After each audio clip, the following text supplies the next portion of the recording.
তারা মুসা নবীর কথা অনেক শুনেছেন। আমি একটা ছোট্ট একটি ইতিহাস নিয়ে আপনাদের কাছে আসলাম। সেটি হলো, একদিন মুসা নবীর কাছে এক মহিলা এসে বলল, হে মুসা, আমাকে কি আল্লাহ ক্ষমা করবে না? আমি তো অনেক বড় পাপী।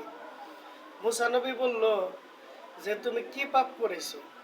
তখন মহিলাটি বলল যে, আমি তো জেনা করেছি।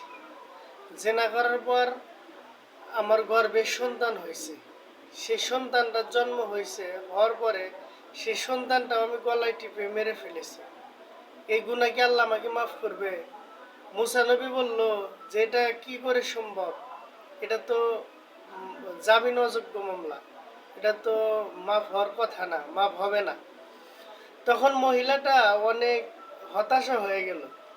আল্লাহ তাআলা জিবরাইলের দ্বারায় সাথে সাথে এর উত্তর পাঠিয়ে দিল, হে মুসা, তুমি ওই মহিলাকে এ কথা বললে কেন?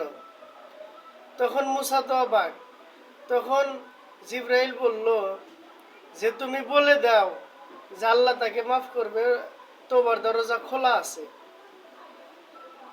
এই মহিলার চাইতেও নিকৃষ্ট ব্যক্তি আছে। সেই নিকৃষ্ট ব্যক্তি হইল যে সুস্থ থাকার পরেও নামাজ পড়ে না। যে সুস্থ থাকার পরেও নামাজ পড়ে না, সে ওই মহিলাটার চাইতেও নিকৃষ্ট। এবং তুমি বলে দাও আল্লাহ তোমাকে মাফ করবে, তোমার দরজা খোলা আছে।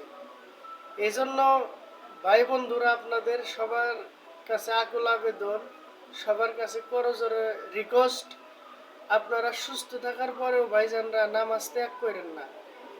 এই নামাজ ছাড়লে আমাদের ভালো হবে না, আমরা সবচেয়ে নিকৃষ্ট হয়ে যাব।